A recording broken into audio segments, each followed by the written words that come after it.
ألف لمقميم ألف أكشر فلول بسم الله أربكل كتب دينم قرآني على كتل كوري بسم الله على كتل كوري بسم الله أهديت ألف ألف لمقميم ألف أكشر فلول بسم الله أربكل كتب دينم قرآني على كتل كوري بسم الله على كتل كوري بسم الله ബഹുമാനാദരവുകൾ നിറഞ്ഞ ഉസ്താദുമാർ, മുതഅല്ലിമീങ്ങൾ, എൻ്റെ പ്രിയപ്പെട്ട നാട്ടുകാർ, വിദ്യാർത്ഥികൾ, അല്ലാഹുവിൻ്റെ മഹത്തായ അനുഗ്രഹം കൊണ്ട് ഈ വിശുദ്ധ റമദാനിലെ ബദ്രീങ്ങളെ അനുസ്മരിക്കുന്ന ഈ ഒരു സംഗമത്തിൽ നമുക്ക് ഒരുമിച്ച് കൂടാൻ കഴിഞ്ഞു. ജഗനിയന്താവായ സർവേശ്വരനായ തമ്പുരാൻ ബദ്രീങ്ങളുടെ കാവല്, അവിടുത്തെ ഹിഫ്ള്, ഹിമായത്ത്, സഹായം, മദദ് നമുക്ക് നൽകി അനുഗ്രഹിക്കുമാറാവട്ടെ. വളരെ കുറഞ്ഞ സമയം, ബദ്രിനെ പറയാൻ ദിവസങ്ങളോളം കിട്ടിയാലും തീരില്ല. എന്നാലും കുറഞ്ഞ സമയത്ത് ബർക്കത്തിന് വേണ്ടി ചില കാര്യങ്ങൾ പറയാൻ ആഗ്രഹിക്കുകയാണ്. ബദ്ർ എന്ന് പറഞ്ഞാൽ എന്താണ്? അല്ലെ, യുദ്ധം. ബദ്ർ എന്ന് കേൾക്കുമ്പോൾ തന്നെ നമ്മുടെ മനർമകങ്ങളിലേക്ക് കയറി വരുന്നത് ഒരു ഭീതിജനകമായ ഒരു യുദ്ധമാണ്. സത്യത്തിൽ ഇസ്ലാം എന്ന് പറയുന്ന സുന്ദരമായ മതം ഒരിക്കലും ഒരാളെയും ആക്രമിക്കാൻ പഠിപ്പിക്കാത്ത, ഒരു ഉറുമ്പിനെ പോലും പ്രയാസപ്പെടുത്താൻ പഠിപ്പിക്കാത്ത സുന്ദരമായ മതമാണ്. തന്റെ അയൽവാസി അമുസ്ലിമാണെങ്കിൽ പോലും അവരെ ബഹുമാനിക്കണമെന്ന് പഠിപ്പിച്ച മതം എങ്ങനെയാണ് ഒരു യുദ്ധത്തിന് പ്രോത്സാഹനം നൽകുന്നത്? ഒരു യുദ്ധത്തെ ഇങ്ങനെ വലിയ ആഘോഷമായി കൊട്ടിയാടാൻ എങ്ങനെയാണ് ഇസ്ലാം സപ്പോർട്ട് ചെയ്യുന്നത്? എന്റെ പ്രിയപ്പെട്ട മുഅ്മിനീങ്ങളെ, ഒരിക്കലും ഇസ്ലാം എന്ന് പറയുന്ന മതം യുദ്ധത്തിന് സപ്പോർട്ട് അല്ല. മുത്തുനബി സല്ലല്ലാഹു അലൈഹി വസല്ലമ തങ്ങളും സ്വഹാബത്തും മക്കയിൽ ജീവിക്കുന്ന സമയം മുത്തുനബി സല്ലല്ലാഹു അലൈഹി വസല്ലമ തങ്ങളെയും സ്വഹാബത്തിനെയും മുശ്രിക്കീങ്ങൾ ആക്രമിച്ചതിനെ, പീഡിപ്പിച്ചതിനെ, പ്രയാസപ്പെടുത്തിയതിനെ ഒരു കയ്യും കണക്കുമില്ല. മുത്തുനബി സല്ലല്ലാഹു അലൈഹി വസല്ലമ തങ്ങൾക്കും സ്വഹാബത്തിനും കടയിൽ നിന്ന് സാധനം വാങ്ങാൻ കഴിയില്ല, അവരുമായിട്ട് കച്ചവടങ്ങളില്ല, അവർക്ക് ഭക്ഷണങ്ങൾ നൽകില്ല. ഓരോ ദിവസവും ആരും ആക്രമിച്ചുകൊണ്ടിരിക്കുകയാണ്. മുത്തുനബി സല്ലല്ലാഹു അലൈഹി വസല്ലമ തങ്ങളുടെ സുന്ദരമായ മതം സ്വീകരിച്ചതിന്റെ പേരിൽ ചുട്ടുപഴുത്ത മരുഭൂമിയിൽ മണലിൽ ഇങ്ങനെ കിടത്തി, വസ്ത്രം മൂരിയിട്ട് കിടത്തിയിട്ട് ചുട്ടുപഴുത്ത കല്ല് നെഞ്ചത്ത് കയറ്റി വെച്ച്, ശരീരത്തിൽ കയറ്റി വെച്ച് പീഡിപ്പിച്ച സ്വഹാബത്തുണ്ട്. ബഹുമാനപ്പെട്ട ബിലാൽ റളിയല്ലാഹു അൻഹു മുത്തുനബി സല്ലല്ലാഹു അലൈഹി വസല്ലമ തങ്ങൾ വഫാത്തായ നേരത്ത് മദീനയിൽ നിന്ന് യാത്ര പോവുകയാണ്. മുത്തുനബി ഇല്ലാത്ത മദീനയിൽ എനിക്ക് നിൽക്കാൻ കഴിയില്ല. അങ്ങനെ ഒരുപാട് വർഷങ്ങൾക്ക് ശേഷം ഹസൻ ഹുസൈൻ റളിയല്ലാഹു അൻഹു ബിലാൽ റളിയല്ലാഹു അൻഹുവിനെ മദീനയിലേക്ക് ക്ഷണിച്ച സമയത്ത് ബഹുമാനപ്പെട്ട ബിലാൽ തങ്ങള് മദീനയിലേക്ക് കടന്നു വരുന്ന ഒരു നേരമുണ്ട്. ആ നേരത്ത് ബിലാൽ തങ്ങളോട് പറയുന്നു, ബിലാൽ തങ്ങളെ, നിങ്ങൾ ഇസ്ലാമിന് വേണ്ടി സഹിച്ചത് ഈ ആളുകൾക്കൊന്നും അറിയില്ല. ഇത് പുതിയ ചെറുപ്പക്കാരാണ്. നിങ്ങൾ സഹിച്ച ഒരു പ്രയാസം ഇവർക്കൊന്നും പറഞ്ഞു കൊടുക്കാമോ എന്ന് പറയുന്ന നേരത്ത് ബഹുമാനപ്പെട്ട ബിലാൽ തങ്ങൾ പറയുന്നു, ഞാൻ ഇത് ആർക്കും കാണിച്ചു കൊടുത്തിട്ടില്ല, തങ്ങൾ പറഞ്ഞത് കൊണ്ട് മാത്രം ഞാൻ കാണിച്ചു കൊടുക്കുന്നു എന്ന് പറഞ്ഞിട്ട് ബഹുമാനപ്പെട്ട ബിലാൽ തങ്ങള് അവിടുത്തെ ഷർട്ട് അങ്ങോട്ട് ഊരിയിട്ട് ഒന്ന് തിരിഞ്ഞങ്ങ് നിന്നു കൊടുത്തപ്പോ പുറത്ത് വലിയൊരു മട്ട പോലെ ആ രംഗം കണ്ടിട്ട് സ്വഹാബത്ത് അവിടുത്തെ അനുയായികൾ മുഴുവനങ്ങ് പൊട്ടിക്കരഞ്ഞു. പ്രിയപ്പെട്ട മുഅ്മിനീങ്ങളെ, ഇങ്ങനെ പ്രയാസം അനുഭവിച്ച സ്വഹാബത്ത് കുറച്ചൊന്നല്ല. ഇസ്ലാമിലേക്ക് കടന്നു വന്നതിന്റെ പേരിൽ അനുഭവപ്പെട്ട പീഡനങ്ങളോ ചെറുതൊന്നുമല്ല. മുത്തുനബി സല്ലല്ലാഹു അലൈഹി വസല്ലമ തങ്ങൾക്കും സ്വഹാബത്തിനും ജനിച്ചു വളർന്ന നാട്ടിൽ ജീവിക്കാൻ കഴിയാതെ വന്ന ഒരു സാഹചര്യത്തിലാണ് മുത്തുനബി സല്ലല്ലാഹു അലൈഹി വസല്ലമ തങ്ങളോടും സ്വഹാബത്തിനോടും അല്ലാഹുവിന്റെ ഓർഡർ വരുന്നു. ആരെയും ആക്രമിക്കാനപ്പോ ഓർഡർ വന്നില്ല, ഒരാളെയും പ്രയാസപ്പെടുത്താൻ ഓർഡർ വന്നില്ല. കിടന്നുറങ്ങുന്ന വീട്ടിൽ കൊല ചെയ്യാൻ വേണ്ടിയിട്ട് ശത്രു സൈന്യം മുഴുവൻ വളഞ്ഞു നിൽക്കുമ്പോഴാണ് അല്ലാഹുവിന്റെ ഓർഡർ വരുന്നത്, മദീനയിലേക്ക് പലായനം ചെയ്യണം. അങ്ങനെ മദീനയിലേക്ക് പോയപ്പോഴും മദീനയിലെ അൻസാറുകൾ തോലഅൽ ബദ്റു അലൈനാ മിൻ സനിയാത്തിൽ വദാ വജബ ശുക്റു അലൈനാ മാ ദഅ ലില്ലാഹി ദാ. അവർ തോലഅൽ പാടി സ്വീകരിക്കുകയാണ്.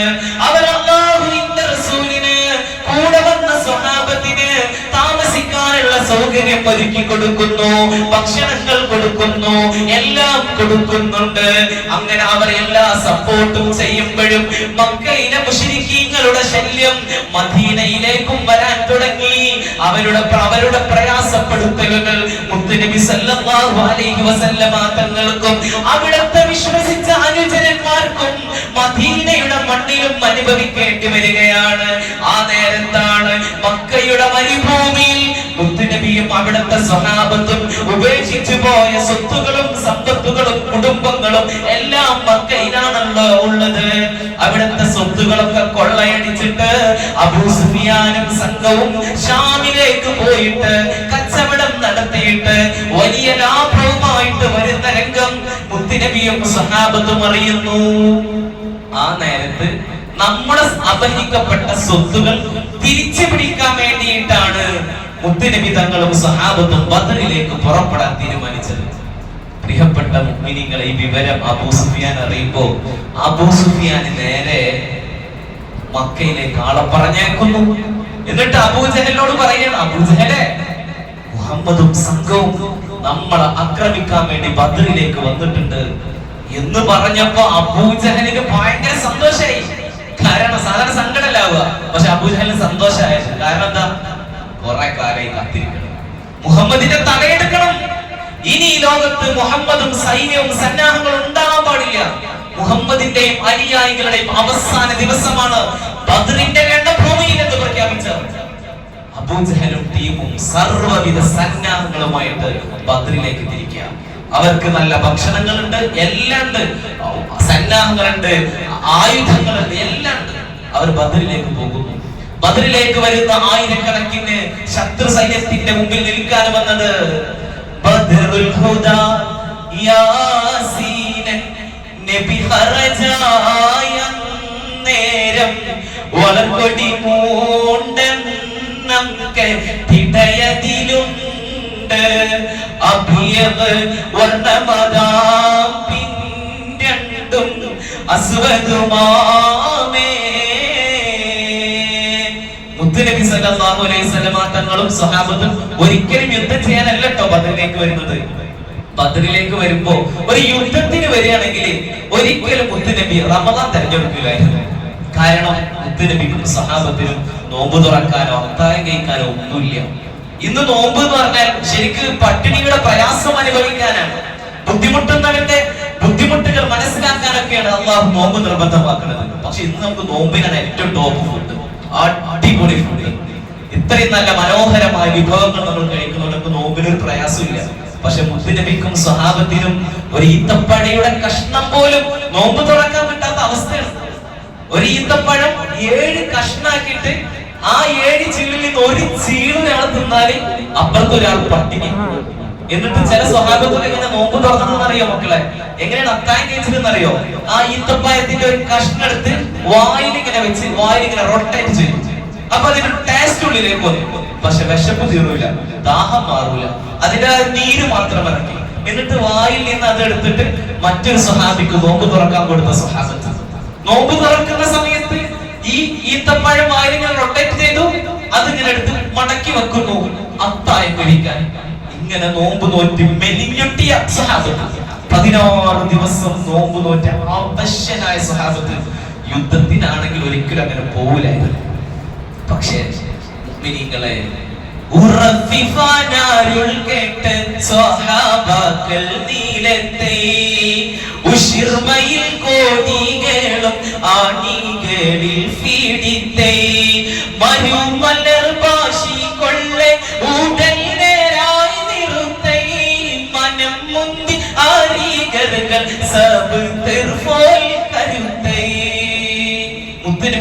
സല്ലല്ലാഹു അലൈഹി വസല്ലമ തങ്ങള് ശത്രു സൈന്യം ബദറിലേക്ക് വരുന്നത് അറിയാം, യുദ്ധത്തിന് വേണ്ടി വരുന്നത് അറിയാം. നബി തങ്ങൾ സ്വഹാബത്തിനോട് പറഞ്ഞു, സ്വഹാബ, അബൂജഹലും ടീമും വരുന്നുണ്ട്, ഒരു പക്ഷേ അവരെ നേരിടേണ്ടി വരും. ഒരു ആഭ്യന്തര പ്രതിരോധത്തിന് ഇറങ്ങിയ സ്വഹാബത്തിനും നബി തങ്ങൾക്കും ഒരു യുദ്ധം നേരിടേണ്ട ആവശ്യം വരികയാണ്. നിങ്ങൾ തയ്യാറാണോ? നോമ്പുകാലമാണ്, ആയുധങ്ങളില്ല, സന്നാഹങ്ങളില്ല, സെറ്റപ്പ് ഇല്ല, ഒന്നുമില്ലാത്ത സമയത്ത് അല്ലാഹുവിന്റെ റസൂൽ പറയുന്നു, സ്വഹാബ, ഒരു യുദ്ധം വേണ്ടി വന്നാൽ തയ്യാറാണോ എന്ന് ചോദിച്ച സമയത്ത് അവർ പറയുന്നു, നബിയേ, അല്ലാഹുവിന്റെ പ്രവാചകരെ, അങ്ങ് എന്ത് പറഞ്ഞാലും ഞങ്ങൾ അനുസരിക്കും. അങ്ങ് ഞങ്ങളോടിപ്പോ ഈ അലയടിക്കുന്ന തിരമാലകളിലെ കടപ്പുറത്തേക്ക്, കടലിലേക്ക് ഇറങ്ങിപ്പോകണമെന്ന് പറഞ്ഞാലും ഞങ്ങൾ തയ്യാറാണ് നബിയേ. ഞങ്ങൾക്ക് ഞങ്ങളുടെ ജീവിതവും ഞങ്ങളുടെ കുടുംബവും ഞങ്ങളുടെ സമ്പത്തും ഒന്നുമല്ല വലുത്, അങ്ങാണ് നബിയേ ഞങ്ങൾക്ക് വലുത്, അങ്ങയുടെ വാക്കാണ് ഞങ്ങൾക്ക് വലുത് എന്ന് പറഞ്ഞ് അല്ലാഹുവിന്റെ റസൂലിന്റെ വാക്ക് കേട്ട് ബദറിലേക്ക് മുത്തുനബി തങ്ങളും സ്വഹാബത്തും പുറപ്പെടുന്നു. മുഅ്മിനീങ്ങളെ, എല്ലാം പോകും, തല ഉണ്ടാവില്ല, തിരിച്ചു വരുമ്പോ എന്ന് പറഞ്ഞ ഇവിടെ നിൽക്കണം എന്ന് പറഞ്ഞാൽ നമ്മളെ കിട്ടും, നമ്മളെ കിട്ടും.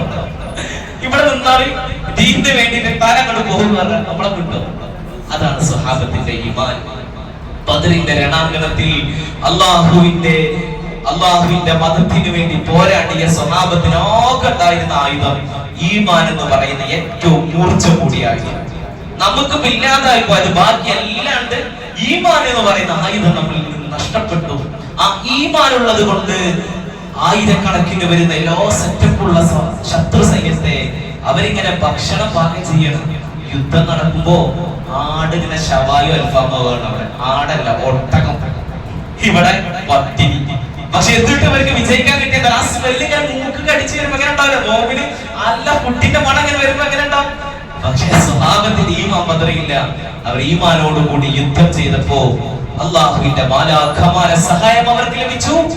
ആ ചെറു സംഘം വലിയ സംഘത്തെ പരാജയപ്പെടുത്തി ബദറിൽ മുത്തുനബിയും സ്വഹാബത്തും വിജയിച്ചു. മുഅ്മിനീങ്ങളെ, ഞാൻ നിർത്തുകയാണ്. ഈ ബദറിന്റെ ഏറ്റവും വലിയ സന്ദേശം എന്താണെന്നറിയോ?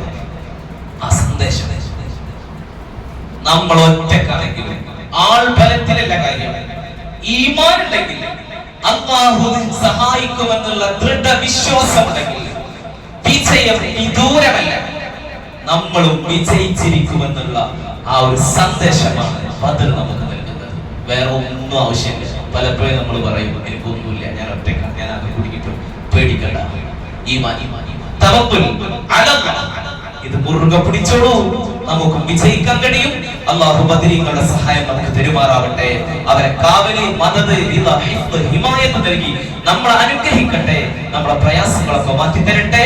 എന്റെ വാക്കുകൾക്ക് വിടാം. വാഹിറു ദഅവാന അൽഹംദുലില്ലാഹി റബ്ബിൽ